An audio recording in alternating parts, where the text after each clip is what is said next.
Welcome back to the deep dive. Today we're looking at a source that, well, it sets the bar for personal development maybe higher than anything we've ever analyzed before. It's pretty ambitious. It is. We are dissecting excerpts from a daily devotional, a sermon titled The Mandate of Limitless Growth. And we're zeroing in on the entry for Friday, January 9th, 2026. Right. And our mission for you, as always, is to just pull out the core information, the pure nuggets, so you can get a fast but really thorough understanding. This source presents a high-stakes, very uncompromising view on expansion. Completely. So we're unpacking its claims and the precise instructions it gives for achieving what it calls an endless trajectory of progress. This isn't just about small improvement. No, not at all. It's mandated, almost exponential expansion. And to get there, we need a clear framework. The claims are massive, so we need to isolate three things. First, what is its definition of growth? What are we even aiming for? Second, where does it claim this idea comes from? The divine authorization part. And third, and this is the most critical part for you, what's the actual mechanism, the how-to get it done? Okay, that makes sense. Let's start right at the foundation then, the why. The source grounds this whole concept in the specific scripture, Isaiah 9.7. Mm-hmm. It promises, "Of the increase of his government and peace there shall be no end." So this becomes the absolute theological basis. It does. The argument is simple.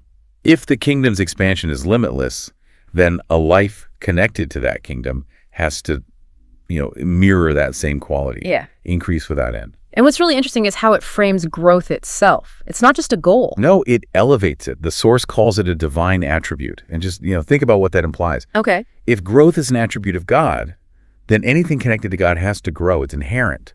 And it's not abstract, it gets specific. Mm-hmm. It says this leads to a life of ever-increasing glory, ever-increasing grace, ever-increasing faith, and ever-increasing knowledge. That's a very comprehensive framework. It covers spiritual, character, even intellectual growth, all in one. Right. But you touched on something earlier that is the absolute linchpin of this whole argument. The difference between eternal and seasonal progress. That's it. That's the key. Most models for success, or even spirituality, they have seasons, right? A time for planting, a time for harvest, and crucially, a time for rest or dormancy. Sure. This source says no. It explicitly rejects that. It says progress must be eternal, not seasonal.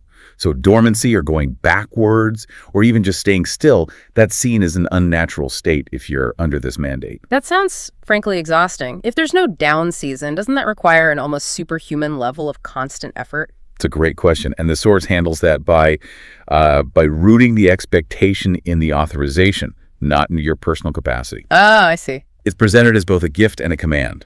The pastor shares this testimony, a direct instruction he says he received. Son, keep growing. And that private instruction is then, translated into a universal license to grow endlessly for the listener. So the pressure is managed by believing the power source is limitless. Exactly. Therefore, the growth that comes from it can be sustained. It's a shift from the endless government, a huge principle, to a direct, personal, and actionable instruction for you.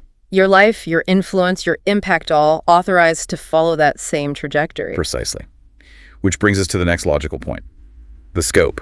If this growth is divine and eternal, what are the limits? What could possibly constrain it? Let's talk about those constraints, or maybe the lack of them. That's just it. The source declares the constraints are zero. This is one of its most uncompromising points. It says in absolute terms that no barrier, opposition, or circumstance can halt your advancement. Wow. Not just optimism then. Not at all. It's a declaration that your growth path is circumstance-proof. The expected path knows no stagnation, period. That point is so compelling because it just forces a mental shift. If you believe no barrier can stop you, your focus moves completely, doesn't it? It has to. You stop worrying about external obstacles, the economy, competitors, whatever, and you focus only on your internal dedication to the process. That is the key takeaway.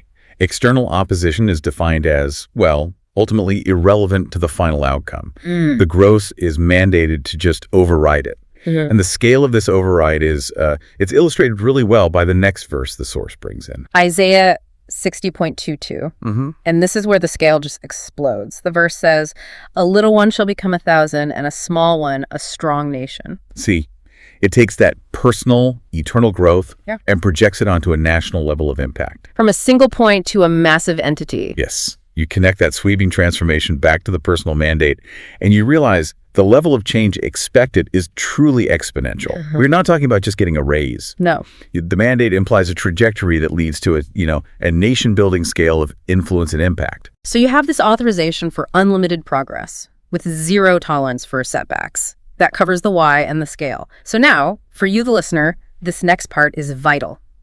The mechanism, the how-to. Right. How do you actually sustain this life of ever-increasing greatness, success, progress, and continuous prosperity? The source is incredibly specific here, and it all comes down to internal discipline. It gives a 3-part instruction from 1 Timothy 4.15. Meditate upon these things. Give thyself wholly to them, that thy profiting may appear to all. That's it. The engine for this limitless growth is internal dedication. Specifically, meditation on the Word. That's the daily fuel for eternal progress. Let's break that down. It's not just read it, it's meditate upon these things. Give thyself wholly to them. What kind of intensity is implied there? Give thyself wholly implies, total absorption, singular focus. It suggests this internal practice, this rumination and internalization of the Word has to become the primary thing you do. The main operation of your life. Yes, and that dedication is what's supposed to counteract the pressure, because the source of the growth is constantly being replenished inside. If your effort is seasonal, your growth will be seasonal. If your dedication is constant, your growth has to be constant. It has to be. And that output, that growth must be visible. That's maybe the most demanding part. The profiting must appear to all. So it's not a quiet internal journey. It demands real external evidence. The devotional leaves no room for hidden progress. It even introduces the specific Greek term for appear from that verse. Which is? Phaneros. And the source defines phaneros as meaning to spread abroad, to make widely known, to become fully manifest. If visibility is a requirement, if it has to be phaneros, that really changes things. It moves spiritual growth out of the private sphere and into public, observable results. Exactly. Why is that so central? The source argues that if the growth is truly divine and limitless, it just can't be contained. It's the unavoidable evidence that the internal engine is working. So in this framework, stagnation is actually evidence.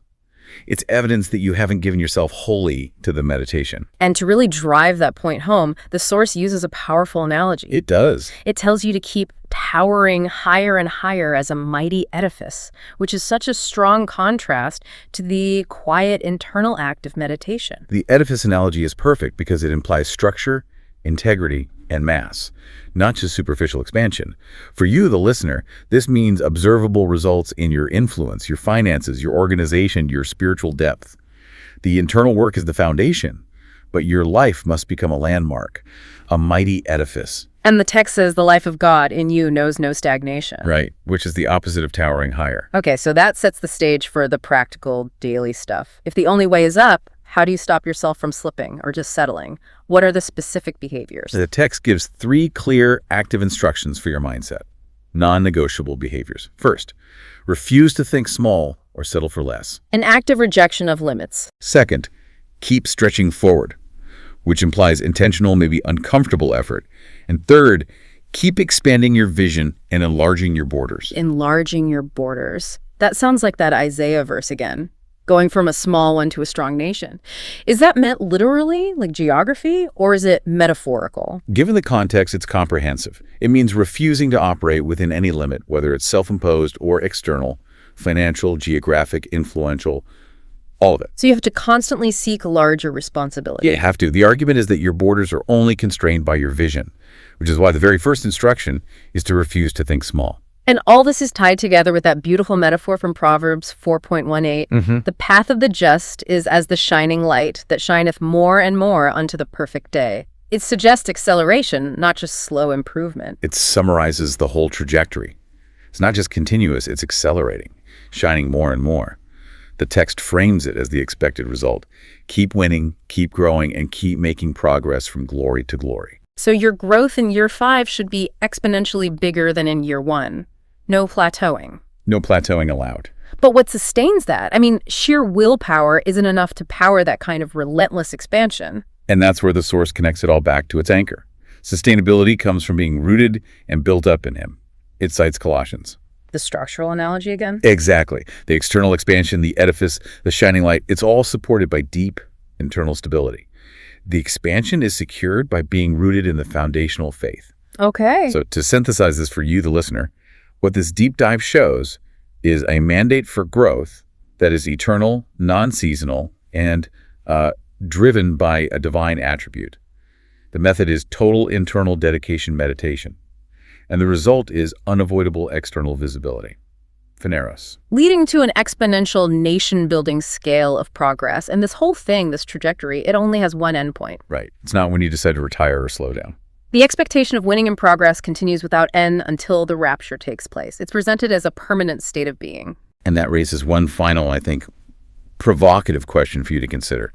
The source promises this limitless circumstance-proof growth, but only if you give yourself wholly to the daily meditative practice.